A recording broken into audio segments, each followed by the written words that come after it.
Evening, how you doing?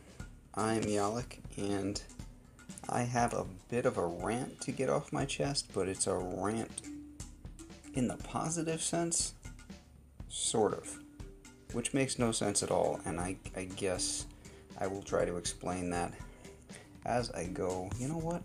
My submarine is sitting here useless. Let's try to find something to put that to use. Before we begin with the subject.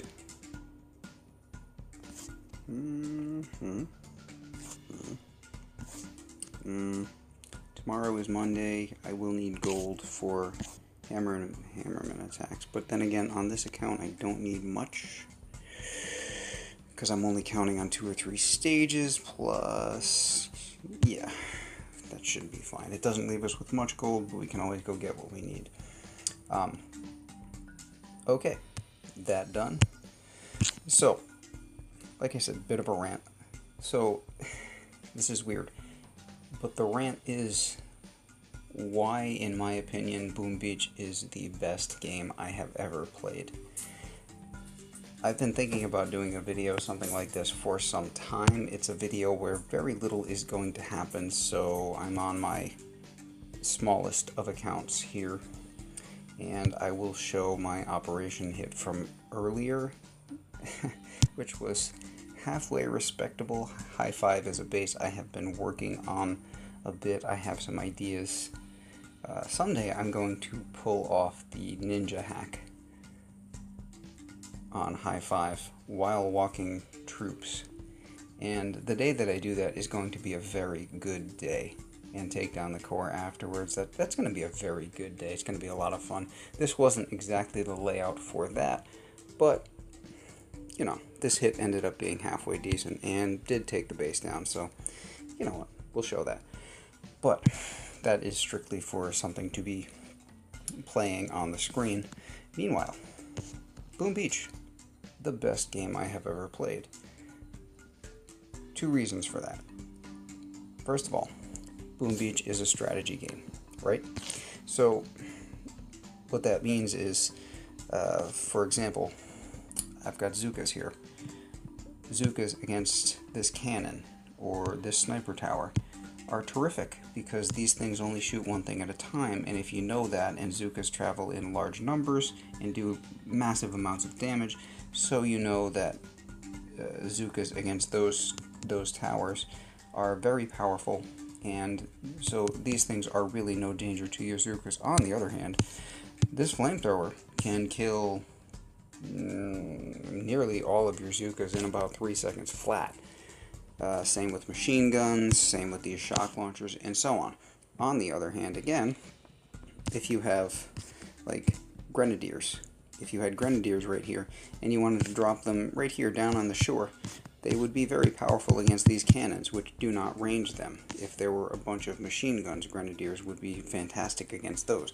There are some situations where grenadiers are the optimal play, because they do a lot of damage, although being inaccurate, but they're up against favorable defenses that really don't do much damage to them or cannot reach them, and so they are able to clear like large swaths of, sometimes on Titan or the opening on Rogue or so on.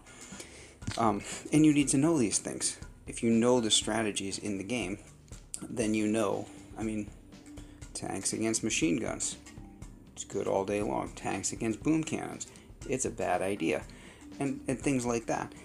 So you have a really terrific strategy game. And I was thinking of this because very recently I started playing a new Command & Conquer game.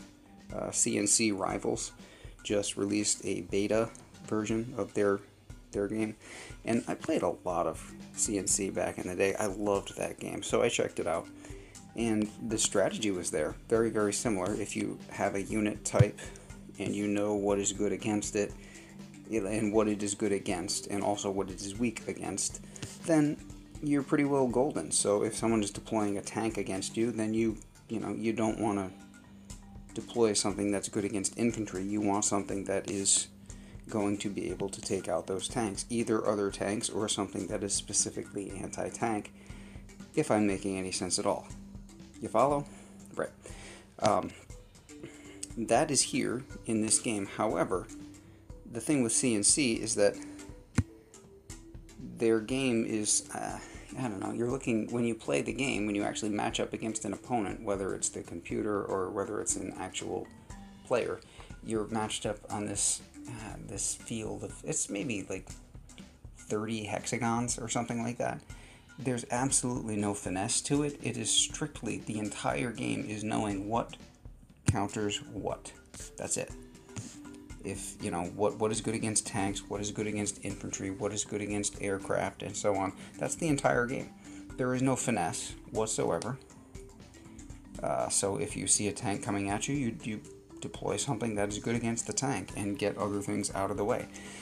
And Boom Beach has that aspect. There is the strategy, as I just described, but there's more to it than that. Boom Beach has all of that, plus there is the aspect of finesse, which is a little bit lacking on this hit, I am not going to lie. But either way, we get the job done. But if you've ever done, for example, the Magic Path on Waterloo, which requires, out of this giant, actually it is the same layout, out of this giant map right here, that each mine representing exactly one tile on the map. Look at this map. There are thousands and thousands of tiles. Most likely, I don't even know how many are on this map. But this is the same map that you would see in Waterloo. So you can take that one of those tiles and just sort of extrapolate for yourself. Thousands and thousands. Many, many, many. Out of all of those, there is exactly one flare spot. Somewhere over here there will be an opening. Usually there's a shock launcher next to it and a couple of power cells. Exactly one tile on the whole map that you flare to. And if you flare to exactly that spot, and then if your timing is good and you don't let your girl stop, and you flare up to about here and get close to the wall, but again, it has to be within a tile or two of the wall, because if you're too far out, your girls will spread on their walk a little too far around the corner, and then they stray, and then they catch mines over about here. So you've got exactly one tile back here, exactly one, no more, no less. If you miss, if you flare to the power cell or the shock launcher that I mentioned over here, you're done. And over here, if you miss and if you flare too far from the wall, you're not done, but you're going to lose a bunch of girls. If you do all of that exactly right, with the right timing to boot, because you can't let the girls lag or delay, because if they spread back here, if they stop, then they won't walk properly, and you won't get all of them up here, which is where you need them, so you can attack the power core, which would be right about there. Then you don't succeed. You don't get the optimal attack. And that's one example, but there are others. Complex, for the life of me, Complex eludes me. It gives me fits, that base. Dioxin, not quite as precise with the shocks, but on the other hand, exactly as precise as Waterloo with the timing. You cannot let the girls stop. If you get the timing right and the flare points, generally speaking, right, you've got a tiny bit more leeway on Dioxin. You can take the base down. And you get a nice walk anyway, and you can do optimum damage. But if you let the girls lag, again, same layout, same base or template, whatever you want to call this. If you let the girls lag about here on Dioxin and they start to spread, you don't get the proper line. You want that thin line of Zookas walking up this way to get towards the core. If you let them spread back here, you've waited too long, and then you won't be able to smoke their path, and you're going to die, and if you won't be able to do optimum damage. So it's not just a question of the strategy. The strategy, yeah, is there, and in this situation, this is a nice strategy to have. These boom cannons are picking us off slowly, but way too slowly. And meanwhile, these girls, there are a bunch of them there, good job ladies, are doing massive damage and ripping through this shield, which is a pretty good shield. And we're about to wreck all of those shield generators. There we go. And that's an easy win. The strategy is there, but there's also just the finesse and the timing. It requires so much skill. And that is the beauty of this game, which is that I don't care how good you are. You could have 10, you could be the best player in the world, and out of 10 days, you could have 9 perfect hits on the hardest of bases. But if you're off by a fraction of a second one day, you end up looking like a fool because, you know, a fraction of a second late on your shocks or your flares or your smokes, and you've ruined everything. You've ruined your whole attack. There is just so much going on all the time in this game, and that's just operations, never mind PvP. PvP, as you know, if you follow this channel, PvP, I am all about the multi-strategies. If it's a base that calls for warriors, I'm using warriors. If it's a base that calls for RCZM, I'm using RCZM. I will try anything. I am a complete opportunist. I am not above trying T-Med or Grens. If the base looks favorable, honestly, I'm not good with those strategies, so they don't often work for me. But I don't care. I'll give them a shot. If it looks good, I will try anything just to get the win.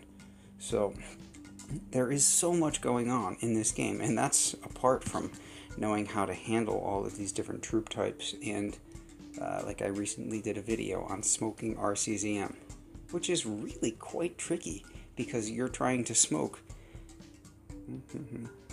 4 different troop types plus a hero, and everything is moving at a different speed at the same time, and you're trying to get them all to a single place on the map which would be favorable to you, so you can then proceed with your attack from the best position possible in a base. Like, there is so much going on. This is way above, and I'm sorry, nothing against, you know, Command & Conquer. I love that series. Check that game out. It's a pretty decent game, but it's kind of par for the course for a mobile game, at least in my experience. Boom Beach is not. Boom Beach is way above and beyond, and I cannot even contemplate like if they just decided to shutter the servers tomorrow, and you know they're not making any money off it, and Supercell's just done with the game. I don't know what I would have to replace it. But I mean, for me, this is a really never-ending journey of what? Improvement? Perfection? Perfection is probably impossible. Improvement, for sure. Learning and growing. It is just by far the most challenging and yet the most rewarding game that I have ever played. And I guess that is the conclusion of my ode to Boom Beach. May it never go away, and may this update, which we are supposedly due sometime in the near future, may this update be very, very good, because I really want to see the game reinvigorated, and I want to see more life, I want to see more activity, and new players coming in. New players and whom we can teach all of these wonderful strategies that we have learned for ourselves, because I'm pretty sure that everybody here watching this channel right now already has a pretty good idea how to go about playing the game. But we need the new players, we need new blood, we want Supercell to make money. Yeah, I realize they already make a whole lot of money off other things, but I'm sorry, I don't care about Clash of Clans. I care about Boom Beach. So, hopefully, fingers crossed, there are good things coming for Boom Beach in the next few months. And with that much optimism out of my system, I am out, and I hope you have a great night. Catch you later.